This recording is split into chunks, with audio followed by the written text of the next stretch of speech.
میلاد النبی پر اعتراض کرنے والے اپنے کانوں کو کھول کر سن لے، جن کے دلوں میں عقیدت مصطفیٰ نہیں ہے یا رسول عربی سے ان کا رشتہ محبت نہیں ہے، اب اگر انہیں ان کی اولاد کے شادی کے موقع پر خوشی منانا ہے تو وہ اس پر آپ دیکھو گے کہ لاکھوں روپیہ خرچ کر دے گے، کروڑوں روپیہ خرچ کر دے گے، ہزاروں روپیہ خرچ کر دے گے، لیکن اس وقت نہ منڈپ بنانے میں ناجائز کا مسئلہ ہوگا، نہ محفل سجانے میں ناجائز کا مسئلہ ہوگا۔ کیونکہ ان کی اولاد کی خوشی منانے کا معاملہ ہے۔ لیکن اگر انہیں مسئلہ ناجائز کا نظر آتا ہے تو فتویٰ نظر آتا ہے میلاد النبی صلی اللہ علیہ وسلم کے موقع پر، پیارے آقا کے نام پر محفل سجانے کے موقع پر انہیں فتویٰ نظر آتا ہے، ناجائز کا مسئلہ نظر آتا ہے۔ میرے قوم کے نوجوانوں، سماعت فرما لے، اپنے ذہنوں میں ایک چیز ذہن نشی کر لے کہ ہماری محبتیں جن کے ساتھ ہوگی ان کا نام اور ان کے نام پر خوشی منانے پر بھی ہمیں کوئی تکلف نہ ہوگا، بلکہ ذکر کرنے والے اور خوشی منانے والے ایسے ہوئے ہیں کہ انہوں نے اپنی جانیں بھی قربان کر دی، لیکن اس کے باوجود اپنی زبانوں پر یہ اقرار کرتے تھے نبی سے محبت کا کما حق حق ادا نہ ہوا۔ معزز سامعین کرام، یہ تو ہمارے لیے سب سے بڑا اعزاز ہے کہ اللہ نے ہم تمام کو چنا ہے کہ ولادت مصطفیٰ صلی اللہ علیہ وسلم پر خرچ کرے، اور میلاد رسول صلی اللہ علیہ وسلم پر خرچ کرنے والا ہاتھ ہمیں دیا ہے، اور اللہ کے پیارے حبیب صلی اللہ علیہ وسلم کی ولادت پر خوشی منانے والا ہمیں چنا ہے۔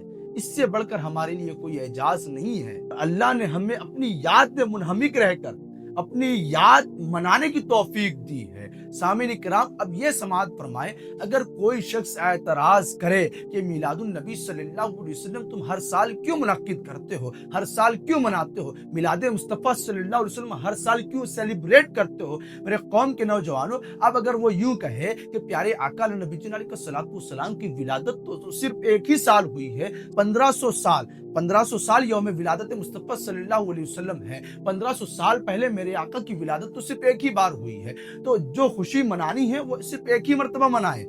اور جو رحمتیں جو برکتیں نازل ہوئی وہ تو صرف ایک ہی مرتبہ نازل ہوئی ہے۔ اب ہر سال تم انہیں کیوں سیلیبریٹ کرتے ہو؟ میرے قوم کے نوجوانوں، انہیں تم اپنے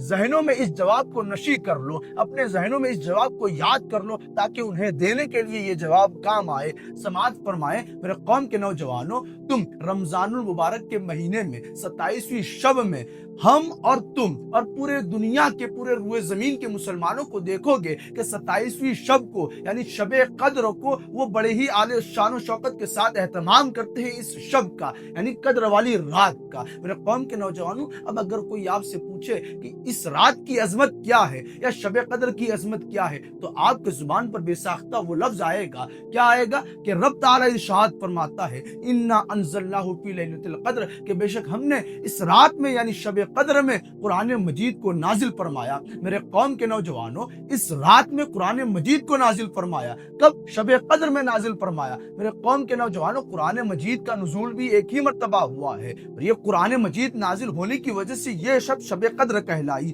اور یہ شب ایسی شب ہے، ایسی رات ہے جو کہ ہزاروں مہینوں کی راتوں سے افضل ہے یہ شب قدر۔ بالآخر سوال تو وہی آئے گا، قرآن مجید تو ایک ہی مرتبہ نازل ہوا ہے، پھر تم ہر سال کیوں شب قدر مناتے ہو، انعقاد شب قدر ہر سال کیوں کرتے ہو؟ میرے قوم کے نوجوانوں، تو جواب ذہن نشی کر لیں، جواب یہ دیں، قرآن مجید اگرچہ ایک ہی مرتبہ نازل ہوا ہے، لیکن قرآن مجید کے صدقے میں جو رحمتیں جو برکتیں اس شب کو ملی ہے، اس رات کو ملی ہے، لہٰذا جب وہ رات آئے گی، ہر سال جب وہ رات آئے گی، وہی رحمتیں وہی برکتیں اللہ تعالیٰ پھر سے نازل فرمائے گا۔ بالکل اسی طریقے سے ولادت مصطفیٰ صلی اللہ علیہ وسلم کی گھڑی ہے، ولادت مصطفیٰ صلی اللہ علیہ وسلم کا وہ وقت ہے جب پیارے آقا نبی جی علیہ الصلوۃ والسلام کی ولادت کی وہ گھڑی آئے گی، وہ لمحہ آئے گا، وہ ساتھ آئے گی، تب اللہ تبارک و تعالی وہی رحمتیں وہی برکتیں نازل فرمائے گا، اور یہی ہمارا عقیدہ ہے، اور اسی پر اللہ تبارک و تعالی ہماری استقامت نصیب فرمائے۔ اسی لیے تو کہا کہ نثار تیری چہل پہل پر ہزاروں عید ربیع الاول،